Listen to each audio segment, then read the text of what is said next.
there's some sort of helicopter. Bravo 1-2 going in to the LZ. This is Alpha 7. Mission to take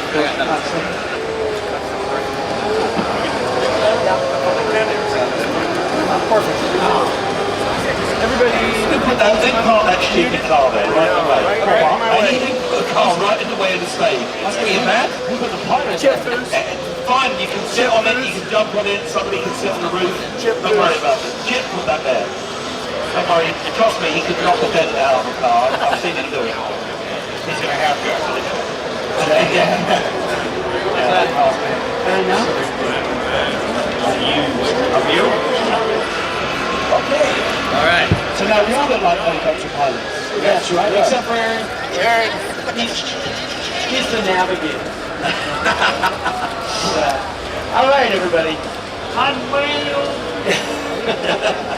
See, we do it this way so that you guys don't have to keep looking back and forth like this. Right. Get a neck in. So we do it this way because I'm really loud. So, hey, everybody. Shift and steer right here. This is our show of the day. And today, we've got some great guests lined up like we have in the past. I'm Brad Fanshaw, and right next to me is Matt the Motivator. Hello, sir. How are you? I'm doing good. How are you? Getting the feel of things. There's a couple days in the SEMA, and we're in podcast mode, so I'm like, make sure it's recording. Make sure your phone's recording. Yeah, make sure your phones are off. I think that we want too many cocktails last night. Yeah. That's a lame excuse. Oh, man. It was not one to You smell like the back of the drugstore sitting next to you. Oh, that's what I'm saying. Well, Mike, what happens in Vegas stays in Vegas. True.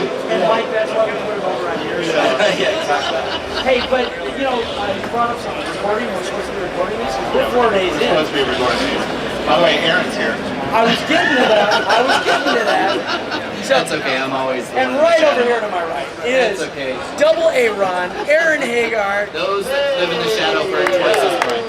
Thank you. I heard his dad was in town very briefly. Yes, speaking of burning bright, yeah, he came in here and lit a huge fire over in the corner there. It's not literally, but he was playing with the Dodge Demon over there. Yeah. So that was I bet it was red. The brainy stuff isn't working. The brainy jokes aren't working. I will. Hey, and everyone, as you know, right up here, Anstead, Mike Brewer from Brewer. Now, guys, we appreciate you coming over because I know you just filming this morning, right? Yeah, we were filming actually here at SEMA. We've been in for 2 days now, on the show floor, meeting people, and we was on the Velocity Line stage outside. It's been fantastic the last 2 days, but this morning we was up early before the show was even open, so we could choose a few vehicles out on the show floor that we can talk about that's going to be played out on the Velocity Line show tonight.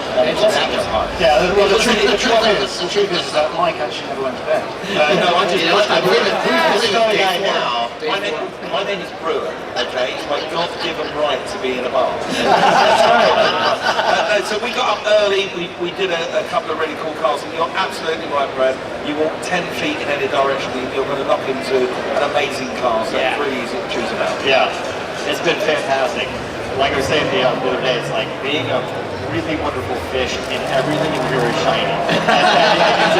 It's not just the cars too, but like I geek out about the cars. I'm walking around like, look at this projection, look what Holly's doing. It's fantastic. So you guys spend an extra, you can walk around the floor a little bit.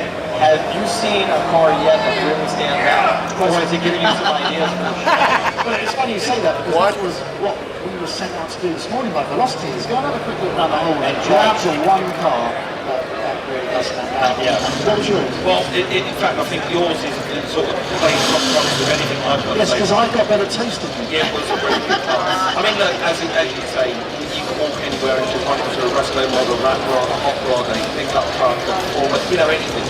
Here. This morning I chose out this car world that we live in and we're in love with. Resto mod is now a big thing, and here in SEMA it looks like every booth has got some kind of resto mod on it, more than ever before. So I chose out a beautiful, on the 10 network stage, a beautiful 66 Mustang. It's a pure resto mod, it's got 363 with 507 horsepower, full racing engine, the same horsepower exactly as a Bentley GT. But beautiful restoration, acrylic screen, beautiful inside, really nice car. And your typical pony car that looks great on the outside, underneath thoroughly modern, and will get you down the road where you want to get to go to really, really quickly. We like it. You got to get there fast, right? You got to get there fast. But Ant's car was something else, and there is a reason why Ant's car was particularly special, and it's where we are going in this collector car world. So, okay? Well, no, first of all, you chose your Mustang because you own it. I've got 4, yes. And this, I've got a herd. You've got a herd of Mustangs. do yours start run too? Yeah, mine all run. Ours, sorry, mine are all run. And on Sunday, Mike and I go to this lovely little car show in Balboa Island, and on Sunday we met someone who knows of another 65 Mustang in a garage in Newport, and one of us at this table is the new owner of the 65 Blue Mustang, and it's not you guys. Yes. Nice. Yeah. I don't want to say, So I joined the gang. yes, Congratulations. This is the Wait, fourth your roles. All right, so But Ant, are you going to start a herd? well, it's kind of his and hers Mustang. Which one of us is the He's going to hers? start a stampede. So I set out this morning and I walked past loads of beautiful cars, but the car that really grabbed me was a 65 Volt. And this car was a resto mod, so it had all the obvious stuff like LS engine, you've seen that, big wheels, you've seen that, big brakes, big calipers, all the electric windows, Alcantara seats, you've just seen all that. And that's really lovely, and that's what you expect from these cars. But actually, the bit that really stands out is the moment I spoke to the two brothers that made it. And on the top of the engine is this air cleaner box. Yeah. And it just looked really neat. He said, yeah, we had to make that. What do you mean you had to make it? Can't you just go online and buy an air cleaner box for 65 volts? No, you can't. He took it off, screen printed it. Sorry, 3D printed it. It's a t-shirt. He 3D printed it out of plastic, and he made this beautifully finished air box. Then on the inside, the dash looked like a 65 dash. It was beautiful, but the bottom was really beautifully detailed. And that was also 3D printed. And every single button, switch, knob was all 3D printed. They made it themselves. That's cool. And it could have been Pretty easy to get carried away and made it look rubbish. The fact is, they did a fantastic job, and that's the reason I chose that Olds. Yeah, I think that's good. You know, there's two cars that stood out for me, and they're really on different ends of the spectrum, especially financially. And one of them is a friend of ours that you guys will bring up in a second, but on that little strip in between Central Hall and South Hall, that used to be Mopar Alley, now it's Right now it's Toyo Tires, Tires. yeah. My friend Troy Harris has a Datsun 510 street car. It's done in like a non-metallic, like a putty, almost like a Porsche color, and it is fantastic. And I think he won like one of the top 10 cars I've seen. And it's this little car with a stock engine just done to the nines. You open the hood, he's got it open, and it's got the 1.8 with the velocity stacks, and they're like, guys. So it's a Datsun, so he actually opened the bonnet. Yes, he did. Good. And it's adorable bonnet, because sir. you look at the engine, and you're like, look how all the extra room you have in the little tiny. Okay, touche. Bonnet. Matt's a car body guy, so he's not used to bonnets. There was definitely a 510 in my life. Right? Yet to come. Absolutely. A 2-door 510. Found one just 2 days ago. It's a 4-door 510 in a garage in Burbank that's covered with cardboard boxes, or pictures of it, covered in cardboard boxes, step ladders, still got the plastic cellophane on the door cards. It's like new. Yeah. It's like new. But it's a 4-door. You guys have done so many episodes of Real Dealers. Have you done a 510? Not yet, so there's one in my life to come. Yeah. I'm having an affair with one at the moment, mentally. Yeah, okay. She's coming. The other car you're going to love is Rob Ida's Tucker. Oh, Tucker. yeah. His original Yeah. Tucker recreation. That thing is amazing.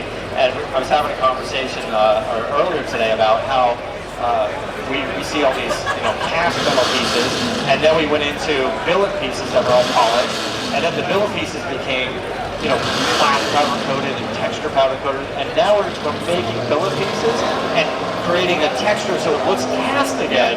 I was like, so you open the hood of that thing and it looks like the cast, piece of stamped metal. It's like, no, that's 800 hours of CNC billet machining, and then sandblasted and powder coated to make it look like it's cast, to make it look like it's a $39 piece of metal. But Matt, the alternative is, casting it, which would take even more time, and it wouldn't be as good a part. Yeah. But guys, when they task you with going out at a show that's immense like this, it's intimidating to say, hey guys, let's go pick a couple of your favorite cars. Oh, yeah. It's easy to pick some that aren't It's like favorite. picking a favorite child. Yes. It really is. But walking I have a around favorite here, child. I do too. but walking around here, one thing that's thrilled us, both of us walking around, we've seen a couple of Ford Escorts from our country, you know, the Mark 1, Mark 2 Ford Escorts, a full Capri. Escort van. There's a little Escort van here as well, which is so unusual for us to see, the Ford Escort van, that's just behind us around here. So it's nice to see a lot of European cars now appearing in this resto mod world here at sea. Well, the European cars and the import cars are real big right now. Huge, yeah, I know absolutely huge. my personal collection is leaning into the European market. I haven't touched much of the Japanese market, but I think I have more European cars than I do American cars. As long as everything is sub $10,000. Oh, so, hey, let me tell you something about that. I don't mean to jump into these guys. They've been giving me trouble for days. My less than $10,000 cars have been invited to the concourse 3 years in a row. They've been at SEMA 2 years in a row, so let me tell you something. I'm saying you're the best car buyer out there. Oh my, thank you. Well, now they've Sorry, dropped Mike. the 20. I was going to say now they've in California they've dropped the 25-year rule. It's gone. So now you can bring cars in from Europe. And one of the things that me and Anna are talking about is popping across the pond again and let's bring some cars back. Yes, please. And we need a Renault 5 GT Turbo, Yes, we do. a Citroen SM. Yes, you know we do. these cars have to appear. Two of my favorites. Yeah. Yes. One of the cars that we have in the collection over at Adam's Roller Sprocket, we're just finishing up. Our friend Brody Stroud is working on it for us, great hot rod builder. The very first Hino car hauler. It's an enclosed car hauler that Pete Brock had. It's right-hand drive. We're restoring it and using it as a car. Sorry, it's correct hand drive. Yes. It's correct. No, it's It seems that weird to me. messed up thing. It's still messed up. It's a shame this is a podcast because You guys live in Newport Beach. faces of these Americans. Yeah, you guys Horrified. Newport Beach. Hey, I'm married to a European. Come on, I'm halfway there. Yeah, you are. You talk about Japanese I cars. was going to say something else there, but I've been very, very careful. We're actually online, aren't we? You talk about Japanese cars, and we have on Wheeler Dealers. We have a Japanese car coming up in a couple of weeks. So I think you need to find space in the garage. My brain won't get it out. Look at this. It's not out my head. We can discuss that later. It is like Tourette's, but I just have to say it. I'm seriously not going to say it. Well, just normally we all waiting have your time, Tourette's, right? but today we're Yeah. Hey, now, okay, let's get back to Wheeler Dealers and talk about that because the show's been retooled. And, Yes. and it's incredible, guys. Great terminology, retool. It's all very well played, son. I don't think it was fair to call you a we can tool, play but with that's- that too, Mike. We could. You could say it's like a huge reboot for Wheeler Dealers. You know, the show's the longest running car restoration show in the world. And I think I can sit here quite proudly and quite, conceited to say that almost every other car show you're looking on TV at the moment is born out of the success of Wheeler Dealers. It was the first ever car restoration program. And this is why we've got Fast and Loud and Overhauling and all the rest of the car shows, because they're playing on the back of the success of Wheeler Dealers. After 14 years of making that show, it's still knocking out record viewing audiences and record viewing figures. We're still finding new ways and clever ways to put cars back on the road. 13 years into the run, 135 cars by previous partner Ed China. We've had an amazing time together. We built some amazing cars together, and we had some great adventures. But Ed decided a little while ago it just wasn't for him anymore. He wanted to pursue a different path and a different career. And with our love, we wish him all the well, and that's all I can do is support him in his future. But I've known Ed for about 5 years, and we had a close working relationship. In terms of we both work together in these for charities, and we do a lot of charity work together. But we've been working together on live stage performances, like shows like this, together for the last 5 years. Ant is an incredibly accomplished car builder of bespoke cars in England, very well known, very famous because he does a car show in England as well. And when we met 5 years ago, I said that one day we have to be working together because it's too good. We're both speaking the same language as cars. We both knew exactly what we wanted out of the car world. And when Ed decided to go, I picked up the phone to Ed and said, "How do you fancy coming to work with me in California?" And I feel like hugging you right now. fair play to the guy. Say some more stuff. He said some really nice things, but it is a huge step, to take into filling the role of a huge character like Ed.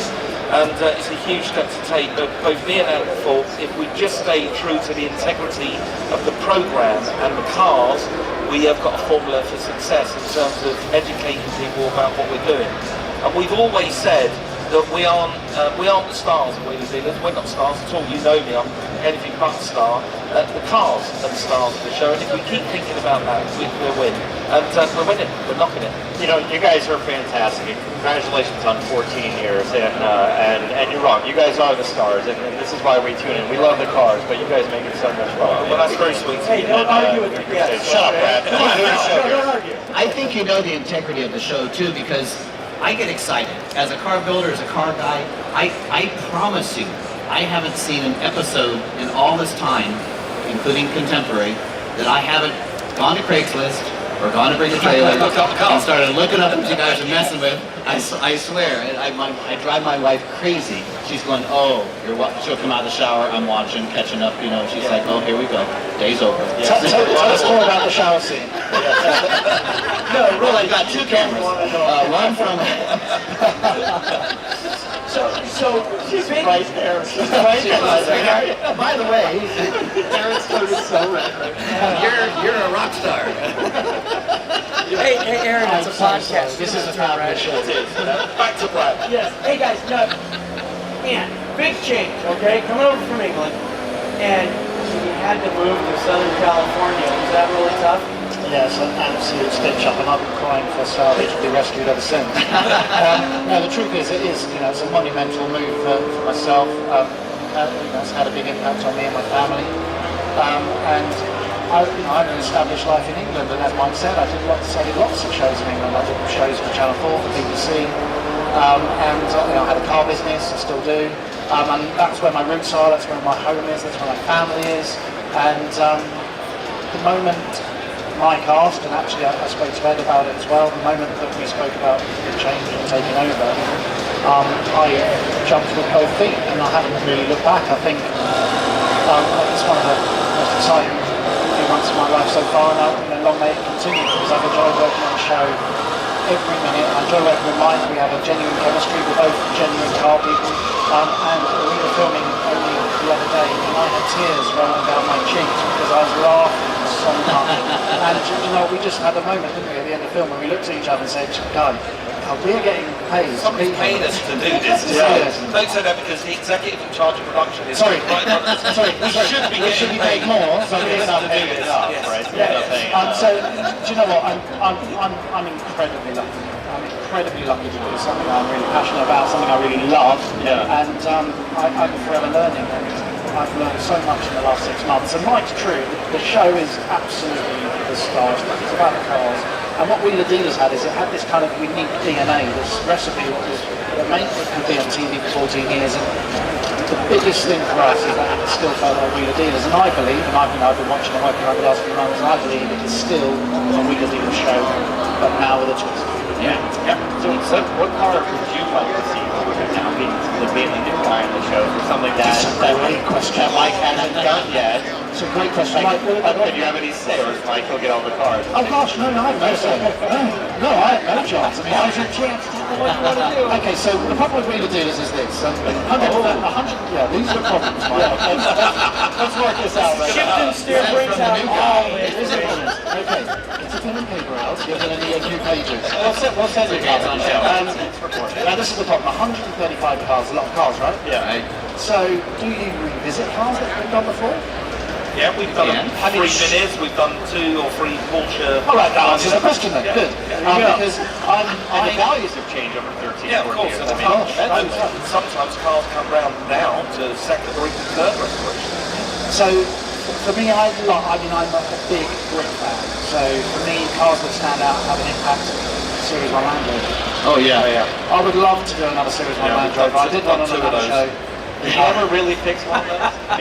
Really fix one of those? I kind of feel like... Well, don't you really? They're never really broken, are they? Yeah. That's the problem. 85% of all Series 1 Land Rovers are still circulating around the earth. Yeah. They just don't break. Yeah. That's what's good about So it. yeah, I'd love to do a Series 1 Land Rover. And think about cars that are iconic. And actually, truly, there's only, in my opinion, probably 2 cars that are absolutely classless. They could be driven by rock stars, the Queen of England, or a plumber. And they're not The Mini Cooper be flat. the other one? Mini? Land Rover. Yeah. So, yeah, I'd like See, honey? I'm just so happy that he never said, I'm so happy he neber said PT Cruiser. I'm just about to get up and run out of this building. Yeah, even like Pontiac Aztec, Yeah, Chrysler Neon. So I'd like to go slightly else, but it's really important this. The thing about taking the show on is some big changes this year. For example, this season's the first time that Wheeler Dealers has ever presented a car for auction. And if you think about it, Mike's job is to impart information. How do you buy a car effectively? How can you teach people about it? How can you also teach people to sell it? And Wheeler Dealers has never gone for a car auction plus no reserve, which is a really good way of testing the work. People putting their hands in the pockets. Yeah, that's a great measure of a car. So we have genuinely auctioned the car for the first time ever. And Smashed it. We smashed it. It was the most expensive Wheeler Dealer car of all time. Yeah, it's the most expensive car we've ever bought. And it's not Austin, right? Yes. Austin Neely 3000. I've noticed, see, part of my job is as well, if you look at the last 40 years, is knowing what's happening in the car market. Yes. You know, part of it is tuning in to what's happening out there and tapping into that and seeing if you can make it successful. And the auction world's gone bonkers. The auction world's gone crazy, but in the last 18 months we've noticed, all of us up here on stage have noticed the prices of 64, 65, BGA 3000 heaters have just been going through the roof. I mean, faster than the NASA launch, these things have been climbing. So I've always thought, listen, I need to do a Healy on the show, but the moment's disappearing, it's going. I'm never going to get one because the prices are just getting to six figures really quickly, so I'm never going to get a chance. One appeared in Oregon, really sweet guy called Brett. It's a two-owner car from New. It had a connection with the Healy family itself. The most expensive car we've ever bought was $35,000. So I bought the car panicking about, you know, are we going away from the DNA of Wheeler Dealers, or, you know, is the DNA of Wheeler Dealers we're never going to get a chance to do this car? Because if I don't buy it today, I'm never going to buy one. That's it, it's done. Yeah. So I bit the bullet, bought the car, and did an amazing job, put triple weathers on it, side draft exhaust, so it shouted and screamed outside of it. We put, it was British Racing Green with black leather, we changed it to red leather interior. So we tuned into what matters at an auction: sight, sound and smell. So it looked great, it sounded great, and it smelled fabulous. And it drove great. Oh, it drove great. We run it across the auction block of Barrett Jackson here in Las Vegas. Just 2 weeks ago at Barrett Jackson, we stood back in the hope that two people in the room liked our work enough to go head to head against each other. Oh, what did they? They did. 71,000. Wow. Congratulations. And that was just like, get in! And that kind of sums up why the show's been around for so long. Because I visited with you personally, and you're still so enthusiastic about everything. I mean, we start talking about cars and going down that rabbit hole and this and that. It's not like, you know, oh yeah, man, I do it every day. I mean, you really do. And, you know, everybody, Wheeler Dealers is back bigger than ever, and we had them right here on the stage today. Yeah, you know, we told them to chat with you guys before. Maybe we can swing by Newport Beach and say hi. Bring some mojitos. Yeah. And the shower pictures. That's good because we make rum. But guys, hang tight. We're gonna just swap out some guests. And before we do that, where can we find you guys online? You can find us online, it's really easy. I'm on Twitter @MikeBrewer, or on Facebook you can go to the @Wheeler Dealer page on Facebook. You can also tune in to some of the backroom gossip of Wheeler Dealers @Mrs. M. Brewer. I'm on social media as well, on Twitter and Instagram @Anstead, plus Velocity Go. So if you haven't seen any of the shows you want to go catch up, go online, Velocity Go, all of the Wheeler Dealers new seasons on there. And yeah, it's been really great having us, guys. You Let's hear it for these guys. Come on, yeah. And Anstead, Mike Brewer, guys, hey, we're happy to be friends with you, friends of the show, and we're going to have you on again, like you said. Don't go away because we're going to take a short break, change out guests. We're going to be talking Xbox, right? Yeah. Yeah, we'll be back. Motorsport.